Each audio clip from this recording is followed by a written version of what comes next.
Hi കൂട്ടുകാരെ, പുതിയൊരു വീഡിയോയിലേക്ക് എല്ലാവർക്കും സ്വാഗതം. അങ്ങനെ അരവിന്ദന് മുന്നിൽ സത്യങ്ങൾ തെളിയിച്ചു കൊടുക്കാനുള്ള ആ ഒരു പരിപാടിയുമായാണ് കേട്ടോ ഇനി ആകാശ് മുന്നോട്ട് പോകുന്നത്.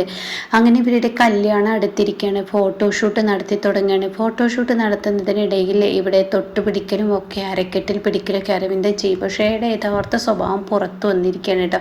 ശ്രേയ തൻ്റെ കയ്യിലുള്ള ആ പൂവ് പിച്ചി ചീന്തി എറിഞ്ഞ് ഇനി ഇവിടെ ഫോട്ടോഷൂട്ടൊന്നും വേണ്ട എന്ന് പറഞ്ഞ് വലിച്ചെറിയുന്നുണ്ട് കേട്ടോ. അപ്പോൾ ഇതിനെക്കുറിച്ചുള്ള ഒരു റിവ്യൂ 2-3 വീഡിയോയുടെ മുന്നിൽ ഇട്ടിട്ടുണ്ട് കേട്ടോ. അങ്ങനെ ഈ സമയം ഷേയ അവിടെ നിന്ന് പോവാണ്. എന്നാൽ ഈ സമയം ആകാശ് ഇങ്ങനെ പതിയെ ഇങ്ങനെ അരവിന്ദൻ്റെ മുന്നോട്ട് വരികയാണ്. അരവിന്ദനാണെങ്കിലും ആകെ എല്ലാവർക്കും മുന്നിൽ ആകെ നാണം കെട്ടിയിരിക്കുകയാണ് കേട്ടോ. ഇതേ സമയം ഇവിടെ ഇപ്പുറത്ത് ചാരുവും അതുപോലെ തന്നെ അശ്വതിയും എല്ലാവരും നിൽക്കുന്നുണ്ട്.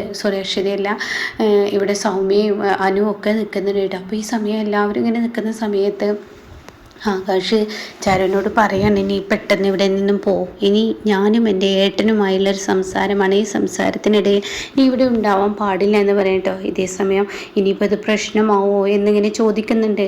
അരവിന്ദൻ ഈ സത്യങ്ങൾ മനസ്സിലാക്കുമോ? അയാൾക്കിപ്പോൾ ഷേയെ തന്നെ ചതിക്കുകയാണ്. തന്നോടുള്ള വൈരാഗ്യം, അതായത് ആകാശിനോടുള്ള വൈരാഗ്യം, തൻ്റെ കുടുംബം തകർക്കാൻ വേണ്ടി മാത്രമാണ് തൻ്റെ വീട്ടിലോട്ട് കയറി വരുന്നത് എന്നുള്ള സത്യം നമുക്ക് മനസ്സിലാക്കി കൊടുക്കാൻ കഴിയും. ഞാൻ ശ്രമിക്കാൻ, നീ തൽക്കാലം ഇവിടെ നിന്ന് എന്ന് പറഞ്ഞിട്ട് ചാരുവിനെ പറഞ്ഞു വിടുകയാണ് കേട്ടോ. ഇതേ സമയം അരവിന്ദനാണെങ്കിലോ ഷേയ കാണിച്ച ആ ഒരു പെരുമാറ്റത്തെക്കുറിച്ച് ഇങ്ങനെ ആലോചിക്കുകയാണ് കേട്ടോ.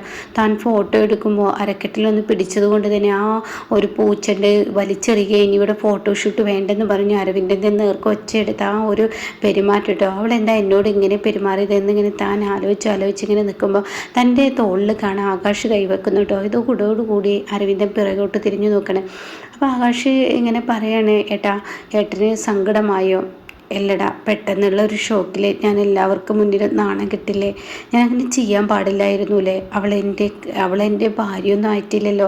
അവളുടെ കഴുത്തിൽ ഞാൻ താലി കെട്ടിയിട്ടില്ലല്ലോ. അപ്പോൾ അവളുടെ ദേഹത്തേക്ക് തൊടുക എന്ന് പറയുന്നത് അത് തെറ്റല്ലേ എന്ന് പറയുമ്പോൾ ഉടനെ ആകാശ് പറയാണ്, എന്താ ഏട്ടാ ഈ പറയുന്നത്? അല്ലടാ, എൻ്റെ അടുത്ത് തെറ്റുപറ്റി. ഞാൻ അവളെ ചേർത്ത് പിടിക്കാൻ പാടില്ലായിരുന്നു. നീ പറയുന്ന വാക്കുകൾ കേട്ട് എൻ്റെ ഏട്ടാ, ഇതൊക്കെ ഇപ്പോൾ ഒരു വിവാഹത്തിന് മുന്നോടിയായി ഫോട്ടോഷൂട്ട് ഇങ്ങനെയൊക്കെ തന്നെയാണ് നടക്കുക. ചേർത്ത് പിടിക്കലും കൈകളിൽ കോരി എടുക്കലും കിസ് ചെയ്യലും അങ്ങനെ പല ഫോട്ടോകൾ ഉണ്ടാവും. കാരണം എന്താണെന്നറിയോ, അതൊക്കെ പിന്നീട് നമുക്ക് ഭാവിയിൽ ഓർക്കാനുള്ള ഒരു നല്ല നിമിഷങ്ങളാണ്. പിന്നീട് ഇങ്ങനെ ഒരു ഫോട്ടോ എടുക്കലോ പിന്നീട് ഇങ്ങനെ ഒരു ദിവസം നമ്മളിലോട്ട് കടന്നു വരികയോ ഒന്നും ചെയ്യത്തില്ല. അതൊക്കെ നീ പറയുന്നത് ശരിയാണ്. പക്ഷേ കുറച്ചൊക്കെ ഒരു ക്ഷമ കാണിക്കണമായിരുന്നു. ഒരു ക്ഷമ കാണിക്കാതെ ഇത്രയും വലിയൊരു ചീഫ് എഞ്ചിനീയറായ അവളോട് ഞാൻ പെരുമാറിയത് തെറ്റല്ലേ?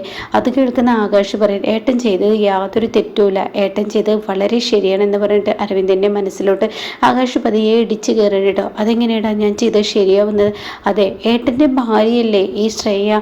ഏട്ടൻ ഇന്ന് കഴിഞ്ഞാൽ നാളെ അവളുടെ കഴുത്തിൽ താലി കെട്ടില്ലേ? താലി കെട്ടിക്കഴിഞ്ഞാൽ നിങ്ങൾ തമ്മിൽ ഒന്നിച്ച് കിടക്കണ്ടേ? ഒരു റൂമിൽ ഒരു ബെഡിൽ തൊട്ടുരുമി കിടക്കേണ്ടേ? ആ സമയമൊക്കെ ഷേ എങ്ങനെ കാട്ടുമെന്ന് പറയാൻ പറ്റില്ല. കാരണം ഷേ അങ്ങനെ കാട്ടും. ഷേയുടെ ലക്ഷ്യം എന്താണെന്ന് ഏട്ടൻ മനസ്സിലാക്കണം. എന്താടാ നീ പറഞ്ഞു വരുന്നത്? അതെ, ഇപ്പോൾ ജസ്റ്റ് ഒന്ന് തൊട്ടുരുമി നിന്നിട്ടേ ഉള്ളൂ. നാളെ മനസ്സും ശരീരവും പങ്കുവെക്കേണ്ട നിങ്ങൾക്കിടയിൽ നാളെ ഒരു വലിയൊരു പൊട്ടിത്തെറി ഉണ്ടാവുമെന്ന് ആര് കണ്ടു? അപ്പോൾ അത് കേട്ട ഉടനെ അരവിന്ദ് ചോദിക്കുകയാണ്, എന്താ ആകാശ് നീ പറഞ്ഞു വരുന്നത്? അതേ ഏട്ടാ, ഇന്നിപ്പോൾ പെൺകുട്ടികളൊക്കെ വിവാഹം ഉറപ്പിച്ചു കഴിഞ്ഞാൽ പിന്നീട് ഐസ്ക്രീം പാർലറിലും അതുപോലെ മറ്റുള്ള സ്ഥലങ്ങളിൽ എന്തിനീ ഹോട്ടൽ റൂം തന്നെ എടുത്ത് അവർ പരസ്പരം മനസ്സും ശരീരവും പങ്കുമൊക്കെ വെക്കൽ കഴിഞ്ഞിട്ടുണ്ട്. വിവാഹം എന്ന് പറയുന്ന നാട്ടുകാരെ ബോധിപ്പിക്കാൻ മാത്രമാണ്. അങ്ങനെയൊക്കെയുള്ള ഒരു കാലഘട്ടമാണ്. അതൊക്കെ എനിക്കറിയാടാ. ഞാൻ ഏട്ടൻ കണ്ടിട്ടില്ലേ? ഞാൻ ഒരുപാട് കണ്ടിട്ടുണ്ട്. അപ്പം ഞാനൊരു കാര്യം പറയട്ടെ ഏട്ടൻ ഇനിയെങ്കിലും മനസ്സിലാക്കണം. ഏട്ടനെ ശ്രേയെ സ്നേഹിക്കുന്നില്ല. ശ്രേയയ്ക്ക് നമ്മുടെ വീട്ടിലോട്ട് കടന്നു കൂടുക, എൻ്റെയും ചാരുവിൻ്റെയും ജീവിതം തകർക്കുക, നമ്മുടെ കുടുംബം മൊത്തത്തിൽ തകർക്കുക, അതാണ് ശ്രേയയുടെ ലക്ഷ്യം. ശ്രേയ ഏട്ടനെ സ്നേഹിക്കുന്നുണ്ടെങ്കിൽ ഏട്ടൻ്റെ വാക്കുകൾ കൊണ്ടും നോട്ടം കൊണ്ടും അതുപോലെ തന്നെ ഏട്ടൻ തൊടുന്നതും ആ സാമീപ്യവും ഒക്കെ ആഗ്രഹിക്കും. എന്നാൽ ഏട്ടനൊന്ന് ചിന്തിച്ച് നോക്ക്. വല്ല പട്ടാളക്കാരെ പോലെ ഇങ്ങനെ ഏത് സമയത്തും മുഖവും വീർപ്പിച്ച് പിടിച്ച് നല്ല ചിട്ടയോട് കൂടിയിട്ടാണല്ലോ ശ്രേയ ഏട്ടൻ്റെ മുന്നിലോട്ട് എപ്പോഴും വരുന്നത്. നിങ്ങൾ തമ്മിൽ നല്ലൊരു സൗഹൃദമോ നിങ്ങൾ തമ്മിൽ നല്ലൊരു സംസാരമോ എന്തിനീ വിവാഹം മുന്നിൽ കടന്നു വരുമ്പോൾ ഒരാണിനും പെണ്ണിനും പരസ്പരം എന്തെല്ലാം പറയാനുണ്ടാവും. അങ്ങനെ ഒരു വാക്കോ എന്തെങ്കിലും ഒന്ന് ശ്രേയയുടെ ഭാഗത്ത് നിന്നിട്ടുണ്ടായിട്ടുണ്ടോ?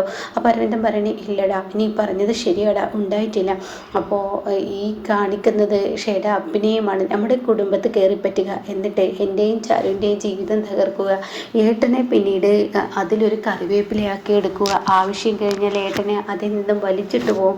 അവൾ ഏട്ടനെ ചതിക്കുകയാണെന്നുള്ള സത്യം അന്ന് ഏട്ടൻ തിരിച്ചറിയും. അപ്പം എൻ്റെ പൊന്നു ഏട്ടനെ ആരുടെയും മുന്നിൽ ചെറുതാവരുത്. അവൾക്ക് അവളുടെ പ്രതികാരം തീർക്കാൻ ഏട്ടനൊരു കരുവാവരുത്. ലാസ്റ്റ് ഏട്ടനൊരു വിവാഹം കഴിച്ചവനും അവളുടെ അടിമയായും അതുപോലെ തന്നെ ആവശ്യം കഴിഞ്ഞ കറിവേപ്പില പോയ ഏട്ടനെ വലിച്ചെറിഞ്ഞ് പോവുകയും ചെയ്യും.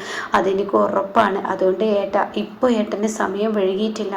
ഏട്ടനെ ഇത്രയും പേരുടെ മുന്നിൽ വെച്ച് അപമാനിച്ച ശ്രേയയുടെ കഴുത്തിൽ ഇനി ഏട്ടൻ താലി കെട്ടേണ്ട എന്നുള്ള സത്യം അങ്ങ് ആകാശ് പറഞ്ഞു കൊടുക്കണേ കേട്ടോ.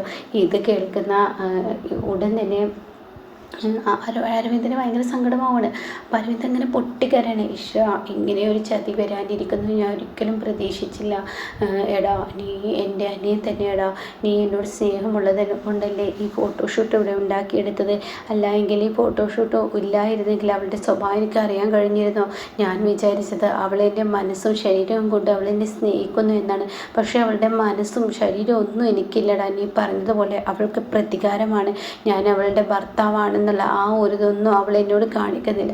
എനിക്ക് സങ്കടം സഹിക്കുന്നില്ലടാ. ഈ ഏട്ടൻ എന്നും എല്ലായിടത്തും അച്ഛൻ പറയുന്നത് പോലെ ഒരു വേസ്റ്റ് മകനാണ്. നീ പറഞ്ഞ ഈ കറിവേപ്പിലൊക്കെ ഇല്ലേ, ആ ഒരു ഉപയോഗമാണ്.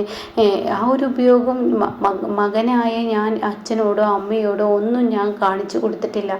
ഈ അച്ഛനെയും അമ്മക്കും എപ്പോഴും എവിടെയും തലതാഴ്ത്തി നിൽക്കാൻ പറ്റുന്ന ഒരു മകനാണ്. ഇനിയിപ്പോൾ ഈ വിവാഹം കഴിഞ്ഞ അച്ഛൻ പറയുന്നത് പോലെ അമ്മയുടെയും എൻ്റെയും കഷ്ടകാലം തുടങ്ങി എനിക്ക് മനസ്സിലായി. എന്നാലും എനിക്ക് ഈ വധി വന്നല്ലോ. പഠിപ്പും വിവരമൊന്നും ഇല്ലാത്തത് കൊണ്ടായിരിക്കില്ലേ ഞാൻ ഇങ്ങനെയുള്ള കെണിയിലൊക്കെ അകപ്പെടുന്നത് എന്നൊക്കെ പറഞ്ഞിട്ട് അരവിന്ദൻ ഇങ്ങനെ പൊട്ടി കരയാണ് കേട്ടോ. ഇത് കാണുന്ന ആകാശിന് ഒരുപാട് സമാധാനമാവുകയാണ്. അപ്പോൾ ആകാശ് പറയണേ, നീ എന്തിനാ ഇങ്ങനെ കരയുന്ന ഏട്ടാ? ഏട്ടന് ഞാനില്ലേ, പിന്നെ എന്തിനാ കരയുന്ന? ഏട്ടന് ഇപ്പോഴും സമയം വൈകിയിട്ടില്ല. ഇപ്പോൾ ഈ വിവാഹം വേണ്ടെന്ന് വെച്ചാൽ തോൽക്കാൻ പോകുന്ന ശ്രേയയാണ്. ശ്രേയയുടെ വൈരാഗ്യം അവിടെ അവൾക്ക് ഇപ്പോൾ വലിച്ചെറിയേണ്ടി വരും. പിന്നെ ഏട്ടനാണ് ഇവിടെ വിജയിക്കുക. ഏട്ടനൊന്ന് ആലോചിച്ച് നോക്ക്. ഏട്ടൻ ഇവിടെ വിജയം കൈവരുകയും അവൾ ഏട്ടനെ വെച്ച് കളിക്കുകയും ചെയ്യില്ല. ഇനിയെങ്കിലും ഏട്ടനെ അവൾ സ്നേഹിക്കുന്നില്ലെന്ന് സത്യം ഇനിയെങ്കിലും ഏട്ടൻ മനസ്സിലാക്കണം. അല്ല എങ്കിൽ ഏട്ടന് ഇനി അവളിൽ നിന്ന് ഒരുപാട് ശിക്ഷ അനുഭവിക്കേണ്ടി വരും. ഏട്ടന് എന്തിന് നല്ലൊരു ദാമ്പത്യ ജീവിതം പോയിട്ട് ഒരു ഭാര്യ എന്ന ആ ഒരു ഇതുപോലും അതിന് ഭർത്താവ് എന്ന ആ ഒരു പദവി പോലും അവൾ തരില്ല. ഏട്ടനെ ഒരു അടിമയെ പോലെ ഒരു കാവൽനായയെ പോലെ ആവശ്യമുള്ളിടത്ത് എടുത്ത് ബാക്കിയുള്ളിടത്ത് വലിച്ചെറിഞ്ഞ് ഏട്ടൻ എല്ലാവർക്കും മുന്നിൽ അപമാനിതയായി നിൽക്കേണ്ടി വരും. ഷേയുടെ സ്വഭാവം എനിക്ക് നന്നായിട്ട് അറിയാം. ഒരു ചീഫ് എഞ്ചിനീയർ ആയതിന് അവളെ എന്നോട് കാണിക്കുന്ന ഓരോ പെരുമാറ്റം ഇന്നും എൻ്റെ മനസ്സിലുണ്ട്. ശ്രേയ എന്ന് പറയുന്ന വ്യക്തി ആരെയും സ്നേഹിച്ചിട്ടില്ല. അവളുടെ ആവശ്യങ്ങൾക്ക് മാത്രം അവൾ ആളെ സ്നേഹിക്കും.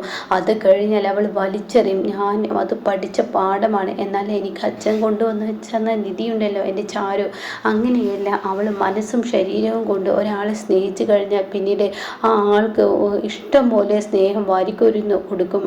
എന്നാൽ ശ്രേയയെ പോലെ അവളുടെ ആവശ്യം നിറവേറിയില്ലെന്ന് കരുതി ചാരു ആരെയും വലിച്ചെറിയില്ല. അപ്പോൾ ഏട്ടാ, അങ്ങനെ ഒരു പെണ്ണിനെയാണ് ഏട്ടൻ കല്യാണം കഴിക്കേണ്ടത് എന്നൊക്കെ ഇങ്ങനെ അവിടെ പറഞ്ഞു കൊടുക്കണം കേട്ടോ. ഈ സമയം ഈ വാക്കുകളൊക്കെ കേൾക്കുമ്പോൾ അരവിന്ദൻ പൊട്ടിക്കരയും കേട്ടോ. അപ്പോൾ ഇങ്ങനെയൊക്കെയുള്ളൊരു എപ്പിസോഡ് ഇനി വിവാഹത്തിൻ്റെ തലേന്ന് വരാനിരിക്കുന്നുണ്ട് കേട്ടോ. അപ്പോൾ ഇതെന്തായാലും 3-4 ആഴ്ച കഴിഞ്ഞിട്ടാണ് ഉണ്ടാവുക.